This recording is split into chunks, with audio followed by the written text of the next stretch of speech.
ನಮಸ್ಕಾರ ಸ್ನೇಹಿತರೆ, ತಮ್ಮೆಲ್ಲರಿಗೂ Shri organic chicken and goat farming ಚಾನಲ್ಗೆ ಸ್ವಾಗತ. ನಾನು ಶ್ರೀನಿವಾಸ್, ಇವರು ನನ್ನ ತಮ್ಮ ಮಧು ಅಂತ. ನಮಸ್ಕಾರ ಸ್ನೇಹಿತರೆ, ನಾನು ಮಧು ಅಂತ.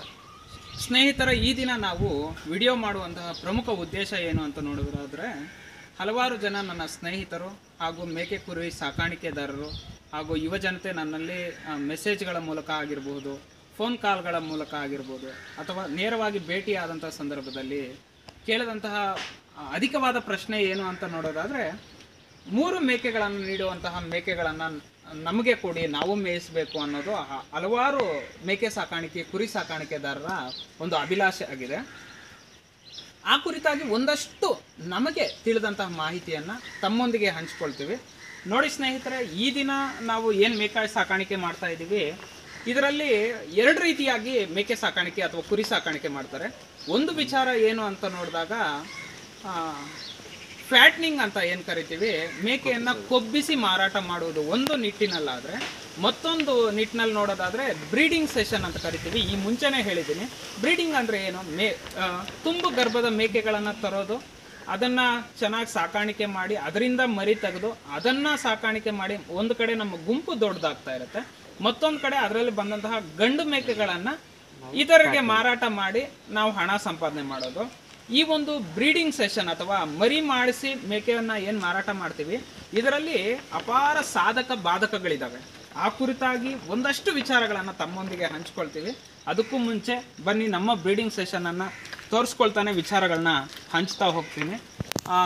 ಬನ್ನಿ ಸ್ನೇಹಿತರೆ, ನಮ್ಮ ಒಂದು ಬ್ರೀಡಿಂಗ್ ಸೆಷನ್ನಲ್ಲಿ ಈಗಾಗಲೇ ನೀವು ನೋಡಿದ ಹಾಗೆ ಹಿಂದಿನ ವಿಡಿಯೋದಲ್ಲಿ ನಾನೇನು ತೋರಿಸಿದ್ದೆ, ಆ ಸಂದರ್ಭದಲ್ಲಿ ನಮ್ಮಲ್ಲಿದ್ದಂತಹ ಒಂದು ಮೇಕೆ ಸಾಕಾಣಿಕೆ ಮಾಡುವಂಥ ಸಂದರ್ಭದಲ್ಲಿ ಸುಮಾರು ಒಂದು 15 ಮರಿ ಇತ್ತು ಹಿಂದಿನ ವಿಡಿಯೋದಲ್ಲಿ. ಈಗ ಅವು 20 ಮರಿಗಳಾಗಿ ಕನ್ವರ್ಟ್ ಆಗಿದ್ದಾವೆ. ಅಂದರೆ ಇಷ್ಟೇ ದಿನದಲ್ಲಿ ಒಂದು 4 ರಿಂದ 5 ಮರಿಗಳು ಜನಿಸಿದೆ ನಮ್ಮಲ್ಲಿ. ಅದರಲ್ಲಿ ಪ್ರಮುಖವಾಗಿ ಒಂದು ಮೇಕೆ, ಇಲ್ಲಿ ತಾವೇನು ಗಮನಿಸ್ತಾ ಇದ್ದೀರಾ, ಈ ಮೇಕೆ 3 ಮರಿಗಳನ್ನು ನೀಡಿದೆ. 3 ಮರಿಗಳನ್ನು ನೀಡಿದಂತಹ ಮೇಕೆಗಳೆಲ್ಲ ಚೆನ್ನಾಗಿರುತ್ತಾ ಅಂತ ನೋಡೋದಾದರೆ, ಅದ್ರ ಕುರಿತಾಗಿ ಇವತ್ತು ತಮಗೆ ಒಂದಷ್ಟು ಮಾಹಿತಿಯನ್ನು ನಾನು ನೀಡ್ತಾ ಹೋಗ್ತೀನಿ. ನೋಡಿ, 1 ತಿಂಗಳ ಸಂದರ್ಭ ಏನಿದೆ, ಈ 1 ತಿಂಗಳ ಸಂದರ್ಭದಲ್ಲಿ ನಮ್ಮಲ್ಲಿ ಜನಿಸಿರುವಂತಹ ಮೇಕೆ ಮರಿಗಳನ್ನು ನೋಡೋದಾದರೆ ಸುಮಾರು 1.5 ಮಂತ್ ಅಲ್ಲಿ ನೋಡಿ ಇಷ್ಟು ಮರಿಗಳು, ಒಂದು 15 ಮರಿಗಳು ಒಳಗಡೆ ಇದ್ದಾವೆ. ಅದಲ್ಲದೆ ಮರಿಗಳು ಜನಿಸಿದ ತಕ್ಷಣ ಹಾಗಾದರೆ 3 ಮೇಕೆ ನೀಡುವಂತಹ ಅಥವಾ 3 ಮರಿ ನೀಡುವಂತಹ ಮೇಕೆಗಳನ್ನೇ ನಾವು ಸೆಲೆಕ್ಟ್ ಮಾಡ್ಕೋಬೇಕಾದ್ರೆ ತುಂಬ ತಪ್ಪಾಗತ್ತೆ ಅದು. ಯಾಕಂದರೆ ಇದ್ರ ಬಗ್ಗೆನೇ ಈ ಒಂದು ವಿಡಿಯೋದಲ್ಲಿ ಹೆಚ್ಚಾಗಿ ನಾನು ಮಾತಾಡಲಿಕ್ಕೆ ಇಚ್ಛೆ ಪಡ್ತೀನಿ. ದಯವಿಟ್ಟು ಯಾರೋ 3 ಮರಿ ನೀಡುತ್ತೆ, 4 ಮರಿ ನೀಡುತ್ತೆ, 5 ಮರಿ ನೀಡುತ್ತೆ ಅಂತ ಆ ರೀತಿಯಾದಂತಹ ಮೇಕೆಗಳಿಗೆ ಹೆಚ್ಚು ಒಲವು ತೋರಿಸ್ಲಿಕ್ಕೆ ಹೋಗಬೇಡಿ. ಕಾರಣನೂ ಹೇಳ್ತೀನಿ ಯಾಕೆ ನೀವು ಸೆಲೆಕ್ಟ್ ಮಾಡ್ಕೋಬಾರ್ದು ಅಂತ. ಬನ್ನಿ, ಈ 3 ಮರಿ ಹಾಕುವಂತಹ ಮೇಕೆಗಳಲ್ಲಿ ಯಾವ್ಯಾವ ಸಮಸ್ಯೆಗಳು ಎದುರಾಗಬಹುದು ಅಂತ ನೋಡೋದಾದ್ರೆ, ತಾಯಿ ಒಂದು ಎಕ್ಸಾಂಪಲ್ ಕೊಟ್ಟು ಹೇಳೋದಾದ್ರೆ, ಈಗ ಒಬ್ಬ ತಾಯಿ ಏನಿರ್ತಾಳೆ, ಆಕೆಗೆ 2 ಮಕ್ಕಳಿದ್ದಂತಹ ಸಂದರ್ಭದಲ್ಲಿ ಏನು ಮಾಡ್ತಾಳೆ, ಆಕೆ ಅವ್ರಿಗೆ ಜಾಸ್ತಿ ಪ್ರೀತಿಯನ್ನು ತೋರಿಸ್ತಾಳೆ, ಅವ್ರ ಕಡೆ ಗಮನವನ್ನು ಜಾಸ್ತಿ ಹರಿಸ್ತಾಳೆ. ಈ ಸಂದರ್ಭದಲ್ಲಿ ಏನಾಗ್ತಾ ಹೋಗ್ಬೋದು, ಆಕೆ ಆ ಮಕ್ಕಳನ್ನ ಬೇಗ ಬೆಳೆಸ್ತಾಳೆ. ಬೆಳವಣಿಗೆ ದಿಶೆಯಲ್ಲಿ ಆಕೆ ಕೊಡಬಹುದಾದಂತಹ ಸಮಯ ಹೆಚ್ಚಾಗಿರುತ್ತೆ. ಅದೇ ತಾಯಿಗೆ 3ನೇ ಮಗು 4ನೇ ಮಗು ಜನಿಸಿದಂತಹ ಸಂದರ್ಭದಲ್ಲಿ ಪ್ರೀತಿ ಅಷ್ಟೇ ಕೊಡಬಹುದಾಗಿದೆ. ಆದರೆ ಆ ಮಕ್ಕಳಿಗೆ ಕೊಡಬಹುದಾದಂತಹ ಸಮಯ, ಆ ಮಕ್ಕಳಿಗೆ ಒಂದು ಉಣಿಸಬಹುದಾದಂತಹ ಆಹಾರ, ಆ ಪೌಷ್ಟಿಕಾಂಶತೆ ಏನಾಗುತ್ತೆ, ಅದು ಕೊರತೆ ಆಗ್ತಾ ಹೋಗುತ್ತೆ. At the same manner year also ನಾವು ಇಲ್ಲೂ ನೋಡೋದಾದ್ರೆ, ಈ 3 ಮರಿಗಳನ್ನ ನೀಡುವಂತಹ ಮೇಕೆಗಳೇನಿರ್ತವೆ, ಇದು ಗರ್ಭಾವಧಿಯಲ್ಲೇ ಏನ್ ಮಾಡುತ್ತೆ ನೋಡಿ. ಇದು 3 ಮರಿ ಹಾಕಿರುವಂತಹ ಮೇಕೆ, ತಾವಿಲ್ಲಿ ಗಮನಿಸ್ತಾ ಇದ್ದೀರಾ ನೋಡಿ, ಇದು ಸಹ 3 ಮರಿ ಹಾಕಿರುವಂತಹ ಮೇಕೆ. ಇಲ್ಲೇನು ಗಮನಿಸ್ತಾ ಇದ್ದೀರಾ, ಈ ತಾಯಿ, ಇದು ಸಹ 3 ಮರಿ ಹಾಕಿರುವಂತಹ ಮೇಕೆಗಳು. ಇವೇನು ಗಮನಿಸ್ತೀರ, ಈ ಎಲ್ಲ ಮೇಕೆಗಳು 3 ಮರಿಗಳನ್ನೇನೋ ಹಾಕ್ತವೆ. ಆದರೆ ಅವುಗಳ ನಿರ್ವಹಣಾ ಸಂದರ್ಭದಲ್ಲಿ ನಾವು ತುಂಬಾ ಸಮಸ್ಯೆಗಳನ್ನ ಎದುರಿಸಬೇಕಾಗುತ್ತೆ. ಯಾವ ರೀತಿ ಅಂತ ನೋಡೋದಾದ್ರೆ, ಒಂದು ಎಕ್ಸಾಂಪಲ್ ಕೊಡೋದಾದ್ರೆ ನೋಡಿ, ಇದೇನು ಇಲ್ಲಿ ತನಕ ನೀವು 3 ಮೇಕೆ ಹಾಕಿರುವಂತಹ ಮೇಕೆಗಳನ್ನ ಗಮನಿಸಿದ್ರೆ, ಇವು ಗರ್ಭ ಕಟ್ಟುವಂತಹ ಸಂದರ್ಭದಲ್ಲೇ ಆ ಗರ್ಭದಲ್ಲೇ ಆ ಮರಿಗಳಿಗೆ ಜಾಗ ಸಾಲೋದಿಲ್ಲ ಅಂತ ಹೇಳ್ಬೋದು. ಅಂದ್ರೆ 1-2 ಮರಿಯನ್ನ ತುಂಬಾ ದೃಢವಾದಂತಹ ಮರಿಗಳನ್ನ ಬೆಳೆಸುತ್ತೆ, ಇನ್ನೊಂದು ಮರಿಗೆ ಪೋಷಕತೆ ಕಡಿಮೆ ಆಗುವಂತಹ ಸಾಧ್ಯತೆಗಳಿರುತ್ತೆ. ಅದಾದ ನಂತರ ತಾಯಿ ಮೇಕೆ ಮರಿ ಹಾಕದಂತಹ ಸಂದರ್ಭದಲ್ಲಿ ಯಾವುದೋ 1 ಅಥವಾ 2 ಮರಿಗಳು ತುಂಬಾ ಏನಂತ ಕರಿತೀವಿ ವೀಕ್ ಆಗಿ ಹುಟ್ಟುವಂತಹ ಸಾಧ್ಯತೆಗಳು ಹೆಚ್ಚಾಗಿರ್ತವೆ. ಸರಿ ಆಯ್ತು, ವೀಕ್ ಆಗಿ ಹುಟ್ಟು, ನಮ್ಮ ಮನೆಯಲ್ಲಿ ಹಸು ಇದೆ, ನಾನು ಹಸು ಹಾಲನ್ನ ಕೊಟ್ಟು ಬೆಳವಣಿಗೆ ಮಾಡ್ತೀನಿ ಅಂತ ನೀವೇನಾದ್ರೂ ಚಾಯ್ಸ್ ಮಾಡೋದಾದ್ರೆ ಬಹುತೇಕ ಸಂದರ್ಭದಲ್ಲಿ, ನಾನು ಎಲ್ಲ ಸಂದರ್ಭಗಳಲ್ಲಿ ಅಂತ ಹೇಳ್ತಿಲ್ಲ, ಬಹುತೇಕ ಸಂದರ್ಭಗಳಲ್ಲಿ ಆ ಒಂದು ಮರಿಗಳಿಗೆ ನೀವು ಏನು ಹಸುವಿನ ಹಾಲನ್ನು ಉಣಿಸ್ತೀರ ಆ ಮರಿಗಳಿಗೆ ಸರಿಯಾದಂತಹ ಪೋಷಕಾಂಶ ದೊರೆಯದೇ ಇರಬಹುದು. ತಾಯಿ ಹಾಲಲ್ಲಿ ಸಿಗುವಂತಹ ಪೋಷಕಾಂಶಗಳು ಹಸುವಿನ ಹಾಲಲ್ಲೋ ಮತ್ತೊಂದರ ಹಾಲಲ್ಲೋ ಸಿಗುವಂತಹ ಸಾಧ್ಯತೆಗಳು ತೀರಾ ಕಡಿಮೆ ಇರುತ್ತೆ. ಆದ ಕಾರಣ ಅದಕ್ಕೆ ಜೀರ್ಣಕ್ರಿಯೆಯ ಸಮಸ್ಯೆ ಉದ್ಭವ ಆಗುವಂತಹ ಸಾಧ್ಯತೆಗಳಿರುತ್ತೆ. ಬಹುತೇಕ ಸಂದರ್ಭಗಳಲ್ಲಿ ಆ ಜೀರ್ಣಕ್ರಿಯೆಯ ಸಮಸ್ಯೆ ಉದ್ಭವ ಆದಂತಹ ಸಂದರ್ಭದಲ್ಲಿ ಮರಿ ಜೀರ್ಣ ಆಗದೆ ಸಾಯುವಂತಹ ಪ್ರಮಾಣ ಹೆಚ್ಚಾಗಿರುತ್ತೆ. ಅಥವಾ ಹಸುವಿನ ಹಾಲನ್ನು ಕುಡಿದಂತಹ ಮರಿ ಇತರ 2 ಮರಿಗಳಷ್ಟೇ ಪೌಷ್ಟಿಕವಾಗಿ ಬೆಳವಣಿಗೆ ಹೊಂದೋದು ಸಹ ಕಷ್ಟ ಸಾಧ್ಯ ಆಗುತ್ತೆ ಅಂತ ನೋಡ್ಬೋದು. ನಮ್ಮಲ್ಲಿ ಏನೇನು ಸಮಸ್ಯೆಗಳು ಉದ್ಭವ ಆಗಿದಾವೆ ಅಂತ ನೋಡೋದಾದ್ರೆ, ನಿಮ್ಗೆ ಇದಕ್ಕೂ ಮುಂಚೆನೆ ಹೇಳಿದ್ದೀನಿ, ನಷ್ಟವನ್ನ ಎದುರಿಸುವಂತಹ ಎಲ್ಲ ಒಂದು ಜವಾಬ್ದಾರಿ ನಮ್ಮ ಮೇಲೆ ಇರುತ್ತದೆ. ನಾನು ಒಬ್ಬ ಉದ್ಯಮಿ ಆದಂತಹ ಸಂದರ್ಭದಲ್ಲಿ, ಓನರ್ ಆದಂತಹ ಸಂದರ್ಭದಲ್ಲಿ ಲಾಭ ಪಡ್ಕೊಳ್ಳೋದಕ್ಕೆ ನಾನು ಎಷ್ಟು ಅರ್ಹನೋ ನಷ್ಟದ ಹೊಣೆಯನ್ನ ನಾನು ಹೊರಲೇಬೇಕಾಗತ್ತೆ. ಯಾವ ರೀತಿ ನಾವು ನಷ್ಟ, ಯಾವ ರೀತಿ ಇದನ್ನ ನಷ್ಟ ಅಂತಲೂ ಪರಿಗಣಿಸಬಾರ್ದು. ಆಗಾಗ ಈ ಸನ್ನಿವೇಶಗಳು ಎದುರಾಗ್ತಾನೆ ಇರ್ತವೆ. ನೋಡೋದಾದ್ರೆ ನಮ್ಮಲ್ಲಿ ಇಷ್ಟೆಲ್ಲ ಮರಿಗಳು ಹುಟ್ಟಿದಾವೆ. ಇದ್ರಲ್ಲಿ ನೋಡಿ, ಈ ಮರಿಯನ್ನ ನೀವು ಗಮನಿಸಬಹುದು. ನೋಡಿ, ಒಂದೇ ಮರಿ ತೀರಾ ಏನಂತ ಕರಿತೀವಿ, ನೀವು ಗಮನಿಸಬಹುದು ಈ ಮರಿಯನ್ನ. ಮೊದಲನೇ ಸೂಲಿನ ಮರಿ, ಒಂದು ಸಣ್ಣ ಮೇಕೆ ಮೊದಲ ಬಾರಿಗೆ ಮರಿ ಹಾಕಿದೆ. ಇದನ್ನ ಈ ಮರಿಯನ್ನ ಹಾಕ್ದಂತಹ ಸಂದರ್ಭದಲ್ಲಿ ಏನಾಗಿದೆ, ಅದು ಮುಂಚೆನೆ ತನ್ನ ಟರ್ಮ್ ಆಗೋದಕ್ಕಿಂತ ಮುಂಚೆನೆ ಹುಟ್ಟಿರೋದ್ರಿಂದ ಈ ಮರಿ ಏನಾಗಿದೆ, ಸ್ವಲ್ಪ ದೃಢವಾಗಿ ಹುಟ್ಟಿದ್ರೂ ಸಹ ನೋಡಿ, ತಾಯಿ ಹಾಲು ಜಾಸ್ತಿ ಆದಂತಹ ಸಂದರ್ಭದಲ್ಲಿ ಈ ತರ ಬೇದಿ ಆಗುವಂತಹ ಸನ್ನಿವೇಶಗಳು ಹೆಚ್ಚಾಗಿರುತ್ತೆ. ಅಜೀರ್ಣ ಅಂತ ಕರಿತೀವಿ ಇದನ್ನ. ತಾಯಿಯಲ್ಲಿ ಒಂದೇ ಮರಿ ಆಗಿರೋದ್ರಿಂದ ಈ ತರದ ಸಮಸ್ಯೆಗಳು ಉದ್ಭವ ಆಗುತ್ತೆ. ಅಥವಾ ತಾಯಿಯಲ್ಲಿ ಮಳೆಗಾಲದಲ್ಲಿ ಇನ್ನೊಂದಷ್ಟು ಮರಿಗಳಿಗೆ ಮಳೆಗಾಲದಲ್ಲಿ ತಾಯಿ ಹೊರಗಡೆ ಓಡಾಡಿ ಬರೋದ್ರಿಂದ, ಈ ಸಾಂಪ್ರದಾಯಿಕ ಕೊಟ್ಟಿಗೆ ವ್ಯವಸ್ಥೆಯಲ್ಲಿ ಏನು ಮೇಯಿಸ್ತಾರೆ, ಹೊರಗಡೆ ಓಡಾಡೋದ್ರಿಂದ ಸರಿಯಾದಂತಹ ಮೇವನ್ನ ತಿಂದಿರೋದಿಲ್ಲ. ಆ ಸಂದರ್ಭದಲ್ಲೂ ಸಹ ಹಾಲಿನ ಕೊರತೆ ಉದ್ಭವ ಆಗುತ್ತೆ. ಮರಿಗಳಿಗೆ ಹಾಲಿನ ಕೊರತೆ ಉದ್ಭವ ಆಗಿ ಒಂದಷ್ಟು ಮರಿಗಳು ಸಾಯೋ ಸಾಧ್ಯತೆ ಇರುತ್ತೆ. ಇನ್ನೊಂದು ಕಡೆ ನೋಡೋದಾದ್ರೆ, ಈ ರೀತಿ ಅಜೀರ್ಣ ಆಗಿ, ಅಂದ್ರೆ ಹೊಟ್ಟೆ ಉಬ್ಬರ ಬಂದು ಮರಿ ಸರಿಯಾಗಿ ಹಾಲು ಕುಡಿದೆ ಅಜೀರ್ಣದ ಸಮಸ್ಯೆ ಆಗಿ ಮರಿ ಸಾಯುವಂತಹ ಸಂದರ್ಭ ಹೆಚ್ಚಾಗಿರುತ್ತೆ.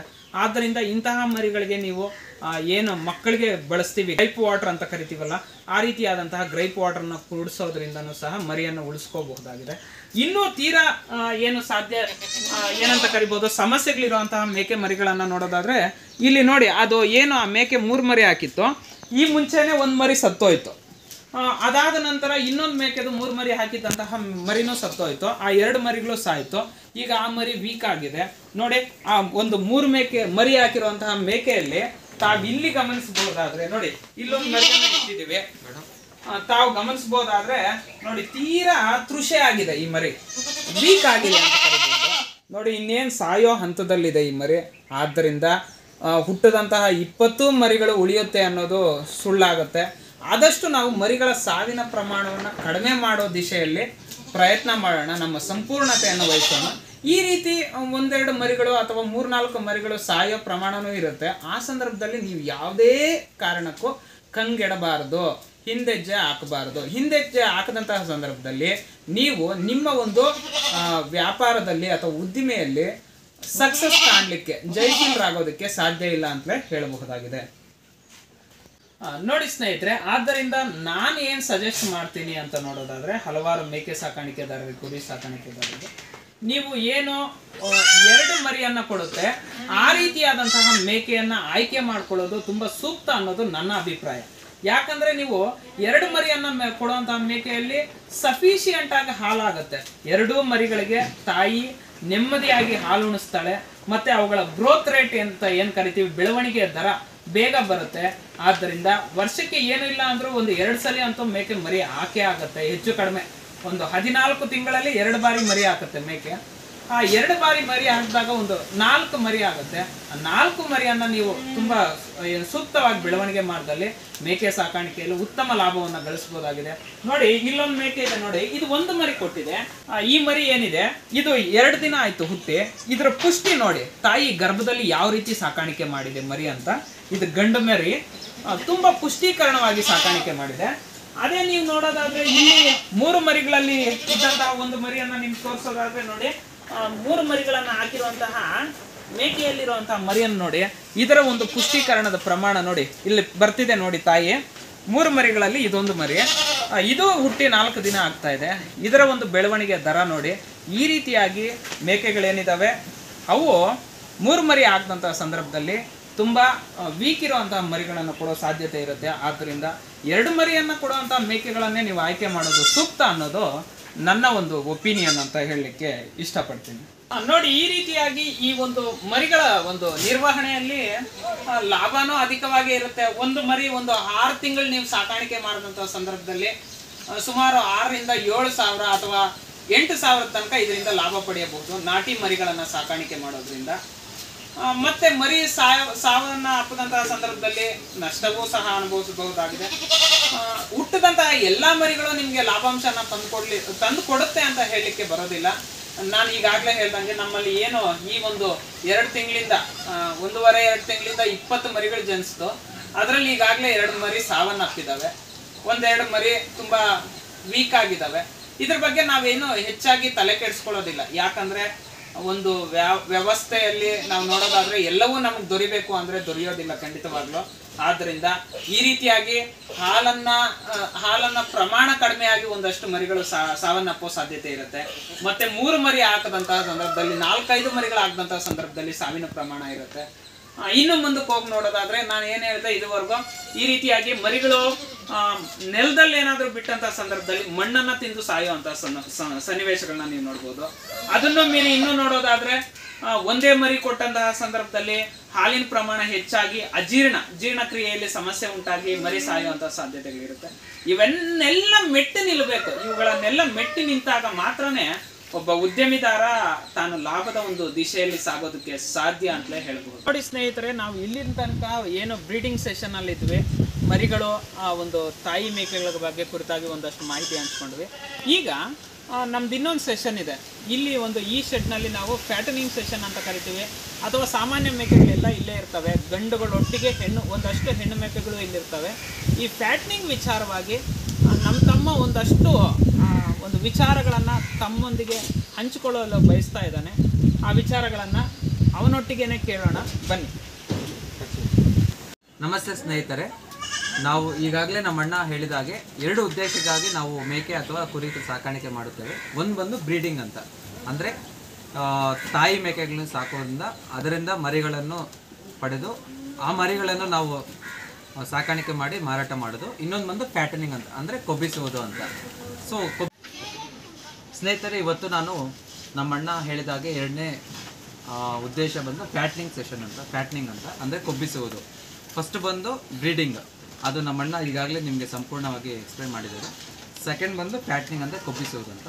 ಫಾರ್ ಎಕ್ಸಾಂಪಲ್, ನೀವು ನಿಯರ್ ಬೈ ಮಾರ್ಕೆಟ್ಗೆ ಹೋಗಿ ಇಲ್ಲ ಸಂತೆಗೆ ಹೋಗಿ 6 ರಿಂದ 8 ತಿಂಗಳ ಒಂದು ಗಂಡು ಕುರಿ ಮರಿ ಅಥವಾ ಮೇಕೆ ಮರಿಯನ್ನು, ಫಾರ್ ಎಕ್ಸಾಂಪಲ್ ನೋಡಿ, ಇದು 6 ತಿಂಗಳಿಂದ 8 ತಿಂಗಳ ಮೇಕೆ ಗಂಡು ಮರಿ. ಇದು ಈ ಥರ ನೀವು ಒಂದು 5 ರಿಂದ 10 ಅಂದರೆ ಡಿಪೆಂಡ್ಸ್ ಅಪಾನ್ ನಿಮ್ಮ ಬಂಡವಾಳ. ಮೈನು ಫ್ಯಾಟ್ನಿಂಗ್ಗೆ ನಿಮ್ಗೆ ಬೇಕಾಗಿರೋದು ಬಂಡವಾಳ.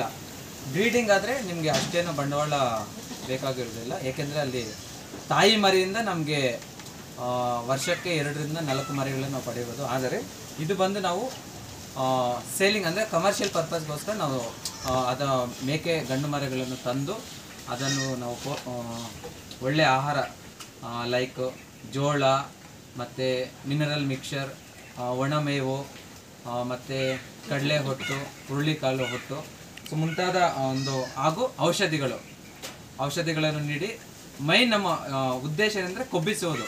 ಎಷ್ಟು ಒಂದು ಮೇಕೆ ಅಥವಾ ಗಂಡು ಮರಿ ಕೊಬ್ಬಿದಷ್ಟು ಅದಕ್ಕೆ ಒಂದು ಒಳ್ಳೆಯ ಬೆಲೆ ಬರುತ್ತೆ.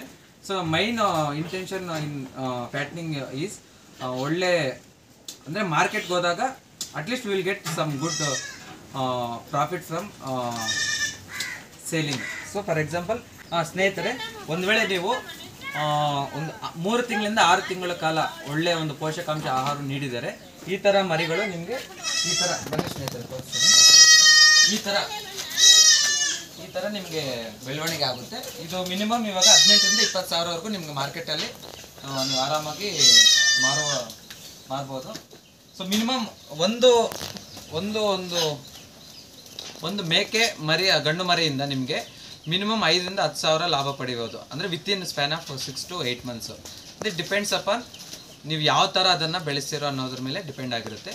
ಮತ್ತು ಇನ್ನೊಂದೇನೆಂದರೆ ಕಂಪೇರ್ ಟು ಬ್ರೀಡಿಂಗ್ ಫ್ಯಾಟ್ನಿಂಗಲ್ಲಿ ಏನಂದರೆ ಬಂಡವಾಳ ಜಾಸ್ತಿ ಹೂಡಿಕೆ ಮಾಡಬೇಕಾಗುತ್ತೆ. ಅಲ್ಲಿ ಬಂಡವಾಳದ ಅವಶ್ಯಕತೆ ಸ್ವಲ್ಪ ಕಮ್ಮಿ ಇರುತ್ತೆ. ಪ್ಲಸ್ಸು ಲಾಭಿನಾಂಶ ಅಲ್ಲಿ ದೀರ್ಘಕಾಲ ಅಂದರೆ ಲಾಂಗ್ ಟರ್ಮಲ್ಲಿ ನಿಮಗೆ ಲಾಭ ಬರುತ್ತೆ. ಇಲ್ಲೇನೆಂದರೆ ಬಂಡವಾಳ ಜಾಸ್ತಿ ಪ್ಲಸ್ ರಿಸ್ಕ್ ಅನ್ನೋದು ಸ್ವಲ್ಪ ಕಮ್ಮಿ ಇರುತ್ತೆ. ಅಂದರೆ ರಿಸ್ಕ್ ಫ್ಯಾಕ್ಟರ್ ಅಷ್ಟೇನಿರಲ್ಲ. ನಮ್ಮಣ್ಣ ಹೇಳಿದ ಹಾಗೆ ಅಲ್ಲಿ ಮರಿಗಳು 2-3 ಮರಿ ಹಾಕಿದ್ರೆ ಅದರಲ್ಲಿ 1 ಇಲ್ಲ 2 may be or may not be ಅದು ಡೆತ್ ಆಗೋ ಸಂದರ್ಭ ಇರುತ್ತೆ. ಇಲ್ಲಾದರೆ ಎಲ್ಲ ಗಂಡು ಮರಿಗಳಲ್ವಾ, ಸೊ ಮತ್ತೆ ನಾವು ಒಳ್ಳೆ ಪೋಷಕಾಂಶ ನೀಡ್ತೀವಿ. ಆದ್ದರಿಂದ ರಿಸ್ಕ್ ಫ್ಯಾಕ್ಟರು ಕಮ್ಮಿ ಇರುತ್ತೆ.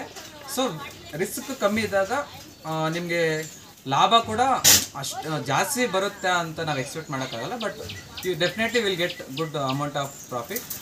ಸ್ನೇಹಿತರೆ, ಇಲ್ಲಿನ ತನಕ ನನ್ನ ತಮ್ಮ ಒಂದು ಫ್ಯಾಟ್ನಿಂಗ್ ಅಥವಾ ಕೊಬ್ಬಿಸುವಿಕೆ ಏನು ವಿಚಾರ ಇದೆ ಅದ್ರ ಕುರಿತಾಗಿ ತನ್ನಗೆ ಇರುವಂತಹ ಒಂದಷ್ಟು ಮಾಹಿತಿಯನ್ನು ತಮ್ಮೊಂದಿಗೆ ಹಂಚಿಕೊಂಡ. ಇನ್ನು ಮುಂದುವರೆದು ಹೇಳೋದಾದ್ರೆ ಈ ಫ್ಯಾಟ್ನಿಂಗ್ ಅನ್ನೋದು ಅವನು ಹೇಳಿದ ರೀತಿ ಬಂಡವಾಳವನ್ನು ಯಥೇಚ್ಛವಾಗಿ ಇದು ಬೇಡತ್ತೆ. ಆದರೆ ನೀವು ಬ್ರೀಡಿಂಗ್ ಸೆಷನ್ಗೆ ಹೋದಂತಹ ಸಂದರ್ಭದಲ್ಲಿ ಯಥೇಚ್ಛ ಬಂಡವಾಳ ಸಾಂದ್ರ ಆಗಿರೋದಿಲ್ಲ, ಅದು ಶ್ರಮ ಸಾಂದ್ರ. ಅಲ್ಲಿ ಶ್ರಮವನ್ನ ಹೆಚ್ಚಾಗಿ ಹೂಡಿಕೆ ಮಾಡಬೇಕಾಗತ್ತೆ. ಈ ಒಂದು ಫ್ಯಾಟ್ನಿಂಗ್ ಅಂತ ಬಂದಾಗ ಇಲ್ಲಿ ಬಂಡವಾಳವನ್ನು ಯಥೇಚ್ಛವಾಗಿ ಹೂಡಿಕೆ ಮಾಡಬೇಕಾಗತ್ತೆ. ಇಲ್ಲಿ ಬಂಡವಾಳವನ್ನು ಹೂಡಿಕೆ ಮಾಡಿದ್ರು ನಿಮಗೆ ಯಥೇಚ್ಛವಾದಂತಹ ಲಾಭ ಬರೋದಿಲ್ಲ. ಯಾಕೆ ಅಂತ ನೋಡೋದಾದ್ರೆ ಇಲ್ಲಿ ನೀವು ಒಂದು 4 ರಿಂದ 6 ತಿಂಗಳು ಅಥವಾ 3 ತಿಂಗಳಷ್ಟೇ ಸಾಕಾಣಿಕೆ ಮಾಡಿ ಗಂಡು ಮೇಕೆಗಳನ್ನು ಸಾಕಾಣಿಕೆ ಮಾಡ್ತೀರಾ. ಈಗಾಗಲೇ ನಿಮ್ಮ ಹೂಡಿಕೆ ಹಣ ಹೆಚ್ಚಾಗಿರೋದ್ರಿಂದ ಮತ್ತೆ ನೀವು ಮಾರಾಟ ಮಾಡಿದಂತಹ ಸಂದರ್ಭದಲ್ಲಿ ಬಂದಂತಹ ಲಾಭದಲ್ಲಿ ಮೊತ್ತ ಏನು ಬರುತ್ತೆ ಅದರಲ್ಲಿ ನೀವು ಸೆಗ್ರಿಗೇಟ್ ಮಾಡಬೇಕಾಗುತ್ತೆ. ನಾನು ಹೂಡಿಕೆ ಮಾಡಿದಂತಹ ಪ್ರಮಾಣ ಎಷ್ಟು, ನನಗೀಗ ತಗಲ್ದಂತಹ ವೆಚ್ಚ ಎಷ್ಟು, ಅದನ್ನೆಲ್ಲ ಹೋದಂತಹ ಸಂದರ್ಭದಲ್ಲಿ ನನಗೆ ಉಳಿದಂತಹ ಲಾಭ ಎಷ್ಟು ಅಂತ ಸೆಗ್ರಿಗೇಟ್ ಮಾಡಿದಾಗ ಕಂಪ್ಯಾರಿಟಿವ್ಲಿ ನೋಡೋದಾದ್ರೆ ಈ ಬ್ರೀಡಿಂಗ್ ಸೆಷನ್ ಅಲ್ಲಿ ಏನಿದೆ ಅಲ್ಲಿ ನಾವು ಬಂಡವಾಳವನ್ನು ಕಡಿಮೆ ಹೂಡಿರ್ತೀವಿ, ಶ್ರಮವನ್ನು ಹೆಚ್ಚಾಗಿರ್ತೀವಿ. ಆದ್ದರಿಂದ ಅಲ್ಲಿ ಲಾಭಾಂಶ ಹೆಚ್ಚಾಗಿರುತ್ತೆ, ಇಲ್ಲಿ ಲಾಭಾಂಶ ಕಡಿಮೆ ಇರುತ್ತೆ. ಇಲ್ಲ ನಾನು ಸಂಪೂರ್ಣವಾಗಿ ನನಗೆ ಲಾಭನೇ ಬೇಕು, ನಾನು ಬ್ರೀಡಿಂಗ್ ಸೆಷನ್ಗೆ ಹೋಗ್ತೀನಿ ಅನ್ನೋದಾದರೆ ನಿಮ್ಮಲ್ಲಿ ಮೇಕೆ ಸಾಕಾಣಿಕೆಯ ಬಗ್ಗೆ ಬ್ರೀಡಿಂಗ್ ಬಗ್ಗೆ ಯಥೇಚ್ಛವಾದಂತಹ ಅನುಭವ ಇರಬೇಕಾಗುತ್ತೆ. ಸಣ್ಣ ಪ್ರಮಾಣದ ಒಂದು ಮೇಕೆಗಳಿಂದ ಒಂದು 5-6 ಮೇಕೆಗಳಿಂದ ಶುರು ಮಾಡಿ ನೀವು ಮುನ್ನಡೆದಂತಹ ಒಂದು ಪಕ್ಷದಲ್ಲಿ ನಿಮಗೆ ಅನುಭವ ದೊರೆಯುತ್ತೆ ಅಂತ ಹೇಳಬಹುದು. ಸ್ನೇಹಿತರೆ, ಈಗ ನಾನು ಕುರಿ ಮತ್ತು ಮೇಕೆ ಸಾಕಾಣಿಕೆ ಹೊರತುಪಡಿಸಿ ಕಡಿಮೆ ಬಂಡವಾಳದಲ್ಲಿ ಅಂದರೆ ಕುರಿ ಮತ್ತು ಮೇಕೆ ಸಾಕಾಣಿಕೆಗೆ ನಾವು ಸ್ವಲ್ಪ ಬಂಡವಾಳ ಹೂಡಿಕೆ ಮಾಡಬೇಕಾಗುತ್ತೆ. ಅದನ್ನು ಬಿಟ್ಟು ಕಡಿಮೆ ಬಂಡವಾಳ ಅಂದರೆ 1,000 ರೂಪಾಯಿಂದ 5,000 ಒಳಗಡೆ ಚಿಕ್ಕ ಒಂದು ಉದ್ಯಮ ಇಲ್ಲ ಒಂದು ಬಿಸ್ನೆಸ್ ಅಂತ ಯಾವ ಥರ ನಾವು ಮಾಡ್ಬೋದು ಅಂತ ನಾನು ಸ್ವಲ್ಪ ನನ್ನ ಒಂದು ಅಭಿಪ್ರಾಯ ಹೇಳೋಕ್ಕೆ ಇಷ್ಟಪಡ್ತೇನೆ. ಯಾವುದೇ ಒಂದು ಬಿಸ್ನೆಸ್ ಇಲ್ಲ ಒಂದು ಚಿಕ್ಕ ವ್ಯಾಪಾರ ಮಾಡಬೇಕಂದ್ರೂ ಫಸ್ಟ್ ನೀವು ಧೈರ್ಯವಾಗಿರಬೇಕು. ನಿಮ್ಮ ಮೇಲೆ ನಿಮಗೆ ಕಾನ್ಫಿಡೆನ್ಸ್ ಅಂದರೆ ಬಿಲೀವ್ ಇನ್ ಯುವರ್ ಸೆಲ್ಫ್. ಯಾರು ಏನು ಅಂದ್ಕೊಳ್ತಾರೋ, ಇಲ್ಲ ಅನುಮಾನ, ಇಲ್ಲ ನಾಚಿಕೆ, ಇಲ್ಲ ಲೇಜಿನೆಸ್, ಇದೆಲ್ಲ ಬಿಟ್ಟರೆ ನಾವು ಜೀವನದಲ್ಲಿ ಸಕ್ಸೀಡ್ ಆಗೋಕ್ಕೆ ನಮಗೆ ಅವಕಾಶ ಆಗುತ್ತೆ. ಸೊ ಫಸ್ಟು ನೀವು ಧೈರ್ಯವಾಗಿರಬೇಕು ಮತ್ತು ಒಂದು ಪಾಸಿಟಿವ್ ಆ್ಯಟಿಟ್ಯೂಡ್ ಇಲ್ಲ ಪಾಸಿಟಿವ್ ಒಂದು ಅಟ್ಮಾಸ್ಫಿಯರ್ನ ನೀವು ಕ್ರಿಯೇಟ್ ಮಾಡ್ಕೋಬೇಕು. ಲಾಸ್ ಆಗುತ್ತೇನೋ, ಇಲ್ಲ ಯಾರು ಏನು ಅಂತಾರೋ, ಇಲ್ಲ ನಾನು ಸಕ್ಸೀಡ್ ಆಗ್ತೀನಿ ಅಂತ ನಿಮ್ಮ ಮೇಲೆ ನಿಮ್ಗೆ ಯಾವತ್ತೇ ಆದರೂ ಅನುಮಾನ ಬರ್ಬೋದು. ಯಾರು ಏನಾದರೂ ಅಂದ್ಕೊಳ್ಳಿ, ನಿಮ್ಮ ಮೇಲೆ ನೀವು ನಂಬಿಕೆ ಇಟ್ಟು ಒಂದು 1,000 ರೂಪಾಯಿಂದ 5,000 ಫಾರ್ ಎಕ್ಸಾಂಪಲ್ ಇವಾಗ ಫೆಸ್ಟಿವಲ್ ಸೀಸನ್ನು, ಹಣ್ಣು, ಫ್ಲವರ್ಸ್ ಮಾರ್ಕೆಟ್ಗೆ ಹೋಗಿ ತೊಗೊಂಬಂದು ಎಲ್ಲಿ ಬೇಡಿಕೆ ಲೈಕ್ ಅಪಾರ್ಟ್ಮೆಂಟ್ಸು ಇಲ್ಲ ನಿಮ್ಗೆ ಗೊತ್ತಿರ್ತೋ ಎಲ್ಲಿ ಬೇಡಿಕೆ ಇರುತ್ತೋ ಅಲ್ಲಿ ಹೋಗಿ ನೀವು ನಿಮಗೆ ಅಲ್ಲಿ ಮಾರಾಟ ಮಾಡಿದ್ರೆ definitely will get some profit. So 1,000 rupees ಇಲ್ಲ 2,000 ಇಲ್ಲ 5,000 ಇಲ್ಲ 10,000 ಒಳಗಡೆ ನೀವು ಇನ್ವೆಸ್ಟ್ ಮಾಡಿ. ಸೊ ಹಣ್ಣು, ತರಕಾರಿ ಇಲ್ಲ ಸೀಸನಲ್ ಫ್ರೂಟ್ಸ್ ಲೈಕ್ ಸಮ್ಮರ್ ಸೀಸನಲ್ಲಿ ವಾಟರ್ ಮೆಲನ್ ಇಲ್ಲ ಕೊಕೊನೆಟ್, ಇಲ್ಲಾಂದರೆ ಸ್ನೇಹಿತರೆ ಒಂದು ವೇಳೆ ನಿಮಗೆ ನೀರಾವರಿ ವ್ಯವಸ್ಥೆ ಇದ್ದರೆ ನಿಮ್ಮ ಹೊಲದ ಅಥವಾ ಗದ್ದೆಗಳ ಬದಲಲ್ಲಿ ನುಗ್ಗೆಕಾಯಿ ಗಿಡವನ್ನು ನೆಟ್ಟು ನುಗ್ಗೆಕಾಯಿ ಮತ್ತು ಅದರ ಒಂದು ಎಲೆ ಅದರಿಂದ ತುಂಬ ಉಪಯೋಗಗಳಿದ್ದಾವೆ, ಪ್ಲಸ್ ತುಂಬ ಬೇಡಿಕೆ ಇದೆ. ಸೊ ನೀವು ಅದನ್ನು ಸಹ ನೀವು ಮಾಡ್ಬೋದು. ಅದೇ ರೀತಿ ಒಂದು ಎಕ್ಸಾಂಪಲ್ ಹೇಳೋಕ್ಕೆ ಇಷ್ಟಪಡ್ತೀನಿ. ಬಿಹಾರ್ ಇಲ್ಲ ನಾರ್ತ್ ಇಂಡಿಯನ್ಸ್ ಎಲ್ಲೋ ಅವರ ರಾಜ್ಯವನ್ನು ಬಿಟ್ಟು ನಮ್ಮ ರಾಜ್ಯಕ್ಕೆ ಬಂದು ಇಲ್ಲಿ ಪಾನಿಪುರಿ ಇಲ್ಲ ಜ್ಯೂಸು ಮುಂತಾದ ಸಣ್ಣ ಬಿಸ್ನೆಸ್ಸನ್ನು ಅವರು ಸ್ಟಾರ್ಟ್ ಮಾಡಿದ್ದಾರೆ. ನಾವು ನಮ್ಮ ರಾಜ್ಯದಲ್ಲಿದ್ದು ನಮ್ಮ ಭಾಷೆ ನಮ್ಮ ಒಂದು ಜನರ ಜೊತೆಗೆ ನಾವು ಯಾಕೆ ಸ್ಟಾರ್ಟ್ ಮಾಡಬಾರ್ದು ಅಲ್ವಾ? ಇವಾಗ ಯಾರೋ ಬಂದು ಇಲ್ಲಿ ದುಡಿದು ನಮಗಿಂತ ಅವ್ರು ಚೆನ್ನಾಗಿ ಆಗ್ತಿದ್ದಾರೆ ಅಂಥದ್ದು ನಾವ್ಯಾಕೆ ನಮ್ಮ ಭಾಷೆ ನಮ್ಮ ಒಂದು ರಾಜ್ಯ ನಮ್ಮ ಒಂದು ಜನರು ನಮ್ಮ ಒಂದು ಏರಿಯಾದಲ್ಲಿ ನಾವ್ಯಾಕೆ ಸ್ಟಾರ್ಟ್ ಮಾಡ್ಬೋದು ಬಿಸ್ನೆಸ್ ಅಂತ ನನ್ನ ಒಂದು ಕ್ವಶನ್ನು.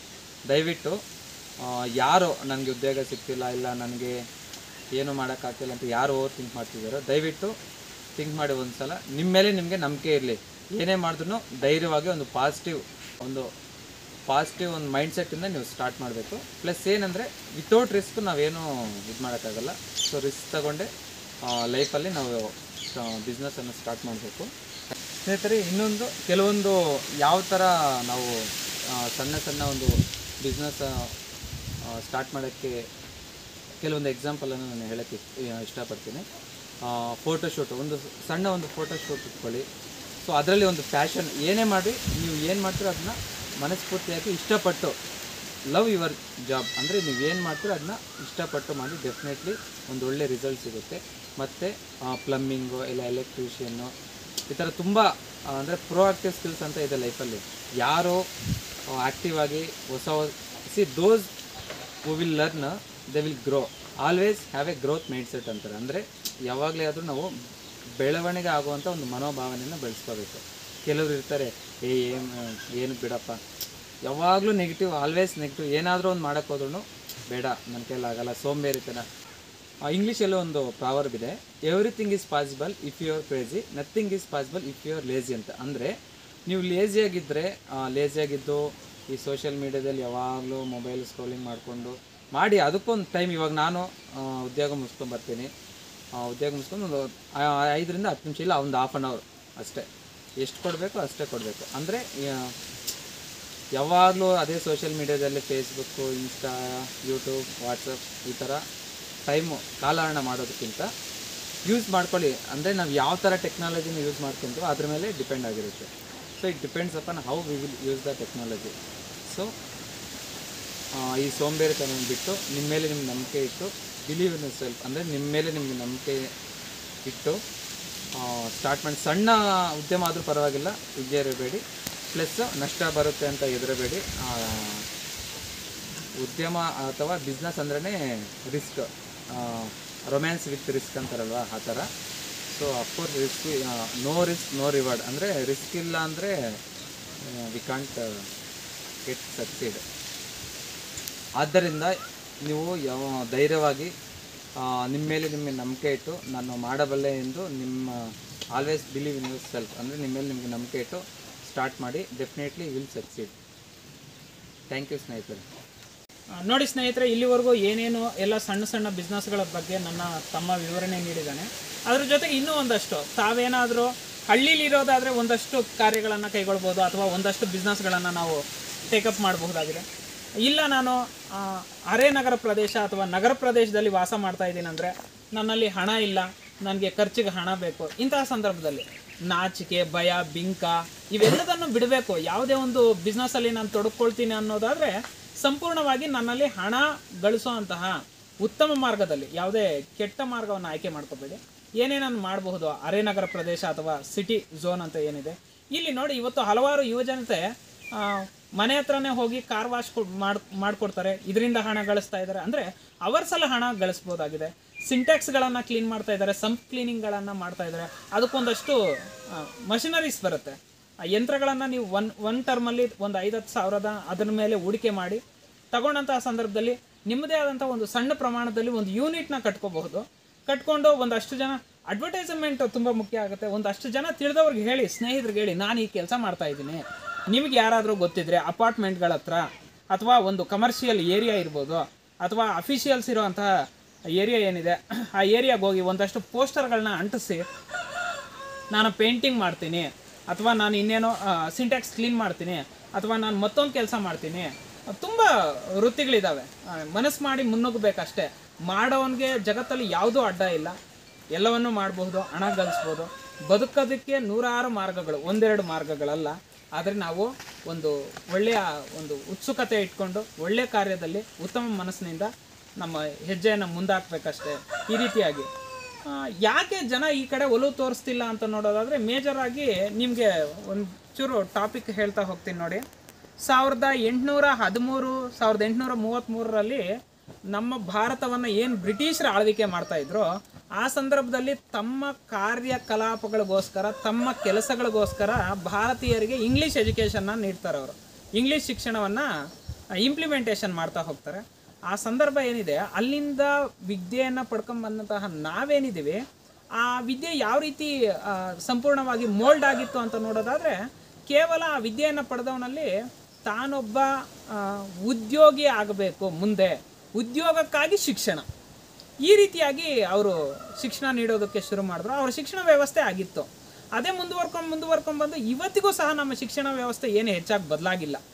ಆದ್ದರಿಂದ ನೀವು ಮನೆಯಲ್ಲಿ ಕುಟುಂಬಸ್ಥರನ್ನು ನೋಡಬಹುದು, ಅಥವಾ ಸಂಬಂಧಿಕರನ್ನು ನೋಡಬಹುದು, ಅಥವಾ ಸಮಾಜವನ್ನು ನೋಡಬಹುದು, ಅಥವಾ ನೆಂಟರಿಷ್ಟರನ್ನು ನೋಡ್ಬೋದು. ಇವ್ರು ಯಾರೇ ಇರಲಿ, ಅಥವಾ ಶಿಕ್ಷಕನಾಗಿ ನಾನು ಅಷ್ಟೇ ಒಂದು ಮಾತನ್ನು ಹೇಳ್ತಾ ಹೋಗ್ತೀವಿ ವಿದ್ಯಾರ್ಥಿಗಳಿಗೆ, ಮಕ್ಕಳ ಚೆನ್ನಾಗಿ ಓದಿ, ಒಳ್ಳೆ ಉದ್ಯೋಗ ಪಡ್ಕೊಳ್ಳಿ. It may be government, it may be private. ನಿಮ್ಮ ಜೀವನ ಸೆಟ್ಲಾಗೋಗುತ್ತೆ, ನಿಮ್ಮ ಕುಟುಂಬ ಖುಷಿಯಾಗಿರುತ್ತೆ ಅಂತ ಹೇಳ್ತೀವಿ. ಯಾರು ವಿದ್ಯಾರ್ಥಿಯೇ ನೀನು ಒಳ್ಳೆ ಎಜುಕೇಷನ್ನ ಪಡಿ, ಒಂದೊಳ್ಳೆ ಸಂಸ್ಥೆ ಕಟ್ಟು, ಒಂದೊಳ್ಳೆ ಬಿಸ್ನೆಸ್ ಮಾಡು, ನಿನ್ನ ಕೆಳಗಡೆ ಒಂದಷ್ಟು ಜನರಿಗೆ ಕೆಲಸ ಕೊಡು, ನಿನ್ನ ಬದುಕನ್ನು ಕಟ್ಕೋ, ನಿನ್ನ ಜೀವನ ರೂಪಿಸ್ಕೊ ಅಂತ ಯಾರು ಇವತ್ತು ಸಜೆಷನ್ಸ್ ಕೊಡ್ತಾ ಇಲ್ಲ. ನಿಜವಾಗ್ಲೂ ಬೇಕಾಗಿರೋದು ಇದೆ. ಚೈನಾದ ಜಾಕ್ಮಾ ಅನ್ನೋರು ಒಂದು ಕಡೆ ಹೇಳ್ತಾರೆ, ಉದ್ಯೋಗ ಅನ್ನೋದು ಒಂದು ರೀತಿ ಗುಲಾಮಿ ಪ್ರವೃತ್ತಿ. ಉದ್ಯೋಗವನ್ನು ಮಾಡ್ತಾನೆ ಜೀವನ ನಾನು ಗಳಿಸ್ತೀನಿ ಅಥವಾ ಜೀವನದಲ್ಲಿ ಏನೋ ಅಚೀವ್ಮೆಂಟ್ ಮಾಡ್ತೀನಿ ಅನ್ನೋದು ಸುಳ್ಳಾಗುತ್ತೆ. ಯುವಜನತೆ ಏನಿದ್ರಿ, ದಯವಿಟ್ಟು ನೀವು ಯಾವುದೇ ಒಂದು ಬಿಸ್ನೆಸ್ಸಲ್ಲಿ ತೊಡ್ಕೊಳ್ಳಿ, ಉದ್ಯಮದಲ್ಲಿ ತೊಡ್ಕೊಳ್ಳಿ, ನೀವೊಬ್ಬ ಲೀಡರ್ ಆಗ್ತೀರ, ನಿಮ್ಮ ಬಗ್ಗೆನೇ ನಿಮಗೆ ಪ್ರೌಡ್ನೆಸ್ ಬರುತ್ತೆ. ಆದ್ದರಿಂದ ಉದ್ಯೋಗಿ ಮನಸ್ಥಿತಿ ಹೋಗಿ ಉದ್ಯಮದ ಮನಸ್ಥಿತಿ ಬರಲಿ ಸಮಾಜದಲ್ಲಿ. ಇದಾಗಬೇಕು. ಬಂಡವಾಳ ದೇಶಗಳು ಅಂತ ನಾವು ಅಮೇರಿಕಾ, ಇಂಗ್ಲೆಂಡ್ಗಳನ್ನು ಯಾಕೆ ಕರಿತೀವಿ ಅಂದರೆ, ಇಲ್ಲೆಲ್ಲ ಏನಾಗ್ತಿದೆ, ಉದ್ಯೋಗಗಳಿಗಿಂತಲೂ ಉದ್ಯಮಿಗಳ ಸಂಖ್ಯೆ ಹೆಚ್ಚಾಗ್ತಾ ಇದೆ. MNC ಕಂಪ್ನಿಗಳನ್ನು ತೆರೀತಿದ್ದಾರೆ. ನಮ್ಮಲ್ಲಿ ನೋಡೋದಾದರೆ ಬೆರಳೆಣಿಕೆಯಷ್ಟು ಕಂಪನಿಗಳು ಮಾತ್ರ ಇದ್ದಾವೆ. ಆದ್ದರಿಂದ ನೀವು ಯಾವುದೇ ಕೆಲಸನ ಮಾಡಿ, ಅದು ಕಡಿಮೆ ಬಂಡವಾಳದಿಂದ ಕೂಡಿರಲಿ, ಹೆಚ್ಚು ಬಂಡವಾಳದಿಂದ ಕೂಡಿರಲಿ, ಸದಾ ಪಾಸಿಟಿವ್ ಮೈಂಡಲ್ಲಿ ಮುನ್ನುಗ್ಗಿ ಒಳ್ಳೆಯ ಅಚೀವ್ಮೆಂಟ್ಗಳನ್ನು ಮಾಡಿ, ಸಂಘಟನಾಕಾರ, ಉದ್ಯಮಶೀಲಿ ಅಥವಾ ಆಂಟ್ರಪ್ರನರ್ ಅಂತ ಏನಿದ್ದಾನೆ, ಇವನಲ್ಲಿ ಒಂದಷ್ಟು ಕೆಪಬಿಲಿಟೀಸು, ಕ್ವಾಲಿಟೀಸ್ ಇರಬೇಕಾಗತ್ತೆ.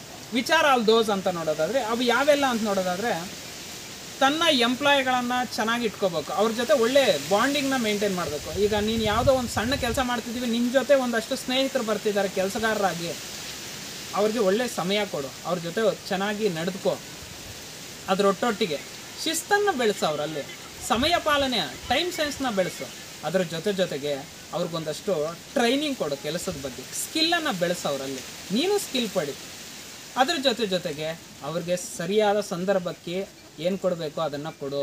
ಇಟ್ ಮೇ ಬಿ ಅವ್ರಿಗೆ ಇನ್ಕ್ರಿಮೆಂಟ್ಸ್ ಇರ್ಬೋದು, ಇಟ್ ಮೇ ಬಿ ಅವ್ರು ಕೊಡಬೇಕಾದಂಥ ಸಂಬಳಗಳನ್ನಾಗಿರ್ಬೋದು. ಸಮಯಕ್ಕೆ ಸಂದರ್ಭಕ್ಕೆ ಸರಿಯಾಗಿ ಅವ್ರಿಗೆ ಕೊಡಬೇಕಾದಂಥ ಎಲ್ಲವನ್ನು ಒದಗಿಸ್ಕೊಟ್ಟಾಗ ನಿನ್ನ ಕೆಲಸ ಕಾರ್ಯಗಳನ್ನು ಏನಿದೆ ಅವನ್ನು ಸಂಪೂರ್ಣವಾಗಿ ಮಾಡಿಕೊಡೋದಕ್ಕೆ ಅವ್ರು ಮುಂದೆ ಬರ್ತಾರೆ. ಮತ್ತೊಂದು ತುಂಬ ಅದ್ಭುತವಾದಂತಹ 2 ವಿಚಾರಗಳಂದರೆ, ಒಂದನೇದು ಬಂದು ನಿನಗೆ ಲಾಭವನ್ನು ಪಡೆಯುವಂತಹ ರೀತಿಯಾಗಿ ನಷ್ಟವನ್ನು ಎದುರಿಸುವಂಥ ಶಕ್ತಿನೂ ಇರಬೇಕಾಗತ್ತೆ. ಬಿ ಪೊಟೆನ್ಷಿಯಲ್ ಅಂತ ಹೇಳಲಿಕ್ಕೆ ಇಷ್ಟಪಡ್ತೀನಿ. ತುಂಬ ಧೈರ್ಯವಾಗಿರೋ, ಯಾವುದೇ ಕಾರಣಕ್ಕೂ ಅಂಜಿ ನಿನ್ನ ಒಂದು ವ್ಯಾಪಾರವನ್ನು, ಉದ್ಯಮವನ್ನು ಅಥವಾ ಕಂಪ್ನಿಯನ್ನು ಅಥವಾ ಕೆಲಸವನ್ನು ಕ್ಲೋಸ್ ಮಾಡಿ ಹಿಂಜರಿಯುವಂತಹ ಪ್ರಯತ್ನ ಮಾಡಬೇಡ. 2ನೇ ವಿಚಾರ ಬಂದು, ನೀನು ಏನು ಪ್ರಾಡಕ್ಟ್ನ ಮಾಡ್ತಾ ಇದೆಯಾ ಅಥವಾ ನೀನು ಏನು ಕೆಲಸವನ್ನು ಮಾಡ್ತಾ ಇದೆಯಾ, ಆ ಕೆಲಸದ ಬಗ್ಗೆ 4 ಜನಕ್ಕೆ ತಿಳಿದಾಗ ಮಾತ್ರ ನಿನಗೆ ಹಣ ಬರಲಿಕ್ಕೆ ಸಾಧ್ಯ. ಈ ರೀತಿಯಾದಂಥ ಹಣ ಬರಬೇಕಾದ್ರೆ ಮೊದಲು ನನ್ನ ಸರಕನ್ನು ಅಥವಾ ನನ್ನ ಕುಶಲತೆಯನ್ನು ಅಥವಾ ನನ್ನ ಸ್ಕಿಲ್ಲನ್ನು ನಾನು ಅಡ್ವರ್ಟೈಸ್ ಮಾಡಬೇಕು, ಒಂದಷ್ಟು ಜನರಿಗೆ ತಿಳಿಸ್ಬೇಕು. ಈಗ ನಾನು ಮೊಟ್ಟೆ ಮಾರಾಟ ಮಾಡ್ತಾಯಿದ್ದೀನಿ, ಏನು ಮಾಡಬಹುದು? ಸಣ್ಣದಾಗಿ ಒಂದು ವಿಸಿಟಿಂಗ್ ಕಾರ್ಡ್ಗಳು. ನಾವೆಲ್ಲ ವಿದ್ಯಾರ್ಥಿಗಳು ಅಥವಾ ವಿದ್ಯೆಯನ್ನು ಪಡೆದಿರೋರು, ಅಕ್ಷರಸ್ಥರು, ವಿಜ್ಞಾನದ ನೆರಳಲ್ಲಿ, ವಿಜ್ಞಾನ ಅನ್ನೋಂಥ ಬಹುದೊಡ್ಡ ಮರದ ನೆರಳಲ್ಲಿ ಬದುಕ್ತಿರೋವಂತಹ ಜನತೆ ನಾವು, ಸಿವಿಲೈಸ್ಡ್ ಪೀಪಲ್ ನಾವು. ಯಾವ ರೀತಿ ಟೆಕ್ನಾಲಜಿನ ಬಳಸ್ಬೋದು? ಕೋಳಿ ಸಾಕ್ತಾಯಿದ್ದೀನಿ, ಮೇಕೆ ಸಾಕ್ತಾಯಿದ್ದೀನಿ, ಮೊಟ್ಟೆ ಮಾಡ್ತಾಯಿದ್ದೀನಿ, ಮೊಟ್ಟೆ ಸಾಕಾಣಿಕೆ ಅಥವಾ ಕೋಳಿ ಸಾಕಾಣಿಕೆಯಿಂದ ಮೊಟ್ಟೆಯನ್ನು ಒಂದಷ್ಟು ಮಾರ್ತಾಯಿದ್ದೀನಿ ಅಂದರೆ, ಒಂದು ಸಣ್ಣ ವಿಸಿಟಿಂಗ್ ಕಾರ್ಡನ್ನು ಪ್ರಿಂಟ್ ಹಾಕಿಸಿ ಒಂದಷ್ಟು ಜನಕ್ಕೆ ಪರಿಚಯಸ್ಥರಿಗೆ ಕೊಟ್ಟು ಅವ್ರ ಪರಿಚಯಸ್ಥರಿಗೆ ಕೊಡುವಂತಹ ಕೆಲಸವನ್ನು ಮಾಡಬಹುದು.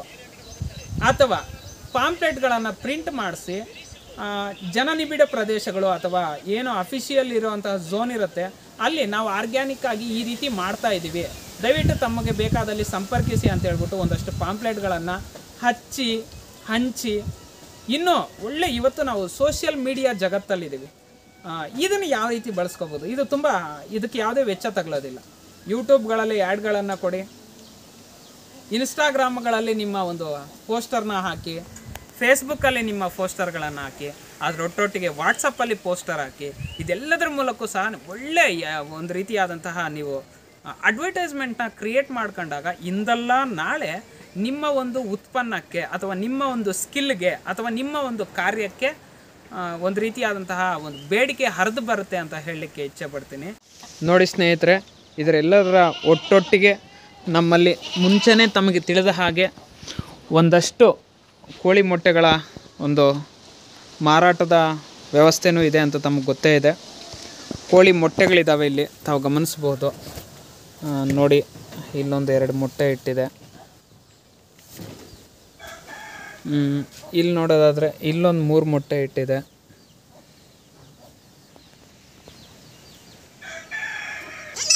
ಮತ್ತು ತಾವಿಲ್ಲಿ ಗಮನಿಸೋದಾದರೆ ನೋಡಿ, ಇಲ್ಲೊಂದು ಮೊಟ್ಟೆ ಸಿಕ್ಕಿದೆ. ಈ ರೀತಿ ನಮ್ಮಲ್ಲಿ ಪ್ರತಿದಿನ ಸಹ ಮೊಟ್ಟೆಗಳು ದೊರೀತಾ ಇರ್ತವೆ. ಇವು ಪ್ಯೂರ್ ಆರ್ಗಾನಿಕ್ ಮೊಟ್ಟೆ ಆಗಿರ್ತವೆ, ನಾಟಿ ಕೋಳಿ ಮೊಟ್ಟೆ ಆಗಿರೋದ್ರಿಂದ ತಮಗೆ ಯಾರಿಗಾದರೂ ಬೇಕಿದ್ದಲ್ಲಿ ನಮ್ಮನ್ನು ಕಾಂಟ್ಯಾಕ್ಟ್ ಮಾಡಿ ಈ ಮೊಟ್ಟೆಗಳನ್ನು ಪಡಿಬಹುದಾಗಿದೆ ಅಂತ ಹೇಳಲಿಕ್ಕೆ ಇಚ್ಛೆಪಡ್ತೀನಿ. ನೋಡಿ ಸ್ನೇಹಿತರೆ, ಯಾವುದೇ ಒಂದು ಚಲನಚಿತ್ರ ಅದ್ಭುತವಾಗಿ ಮೂಡಿ ಬರಬೇಕಂದ್ರೆ ಅಲ್ಲಿ ಕಾರ್ಯನಿರ್ವಹಿಸಿರುವಂತಹ ನಾಯಕಿಯರು ಅಥವಾ ನಿರ್ದೇಶಕರು ಇವರೇ ಮುಖ್ಯ ಆಗಲ್ಲ. ಅದರ ಹಿಂದೆ ಹಲವಾರು ಟೆಕ್ನಿಷಿಯನ್ಗಳು ಕೆಲಸ ಮಾಡಿರ್ತಾರೆ. ಈ ನಮ್ಮ ಒಂದು ಪುಟ್ಟ ಕಾರ್ಯಕ್ಕೆ ನಮಗೆ ಸಹಕಾರ ನೀಡ್ತಾ ಇರುವಂತಹ ನಮ್ಮ ಕ್ಯಾಮರಾಮ್ಯಾನ್, ನಮ್ಮ ಬೆನ್ನೆಲುಬು ಅಂತಲೇ ಕರಿಬೋದು. ಇವ್ರ ಹೆಸರು ವೇಣು ಅಂತ ಹೇಳಿ. ಇವರೊಬ್ಬ ಕಾಂಪಿಟೇಟಿವ್ ಎಕ್ಸಾಮ್ನ ಆಸ್ಪಿರೆಂಟ್ ಆಗಿದ್ದಾರೆ. ಒಳ್ಳೆ ಹುಡುಗ, ಚೆನ್ನಾಗಿ ಓದ್ತಾ ಇದ್ದಾನೆ. ಇವನ ಸಹಕಾರ ನಮಗೆ ಬಹುತೇಕವಾಗಿದೆ. ಇದೇ ರೀತಿ ನಾವು ಒಳ್ಳೆ ಉತ್ತಮವಾದಂತಹ ವಿಡಿಯೋಗಳನ್ನು ಮುಂದಕ್ಕೆ ನೀಡ್ತೀವಿ. ನಮ್ಮೆಲ್ಲರ ಒಂದು ಸಹಕಾರ, ಇವ್ರ ಸಹಕಾರನೂ ಸಹ ನಮಗಿರುತ್ತೆ ಅಂತ ಹೇಳಲಿಕ್ಕೆ ಇಚ್ಛೆ ಪಡ್ತೀನಿ. ಇದಿಷ್ಟು ಇವತ್ತಿನ ಒಂದು ಮಾಹಿತಿ ಆಗಿದ್ದು, ಈ ಮಾಹಿತಿ ತಮಗೆಲ್ಲ ಉಪಯುಕ್ತ ಆಗಿದೆ ಅಂದ್ಕೊಳ್ತೀನಿ. ಇಲ್ಲಿಯ ತನಕ ಏನು ನಾವು ಇಷ್ಟೆಲ್ಲ ಮಾಹಿತಿಯನ್ನು ಹಂಚ್ಕೊಂಡಿದ್ದೀವಿ, ಇದು ತಮಗೆ ಉಪಯುಕ್ತ ಅನಿಸಿದಲ್ಲಿ ನಮ್ಮ Shri organic chicken and goat farming ಚಾನಲನ್ನು ಲೈಕ್ ಮಾಡಿ, ಅದೇ ರೀತಿ ನಿಮ್ಮೆಲ್ಲ ಸ್ನೇಹಿತರಿಗೂ ಶೇರ್ ಮಾಡಿ, ಅದೇ ರೀತಿ ನಮ್ಮ ಒಂದು ಚಾನಲನ್ನು ಸಬ್ಸ್ಕ್ರೈಬ್ ಮಾಡಿ ಅಂತ ಹೇಳ್ತಾ ಈ ಒಂದು ದಿನದ ಸೆಷನನ್ನು ಮುಗಿಸ್ತಾ ಇದ್ದೀವಿ. ನಮಸ್ಕಾರ, ಧನ್ಯವಾದಗಳು.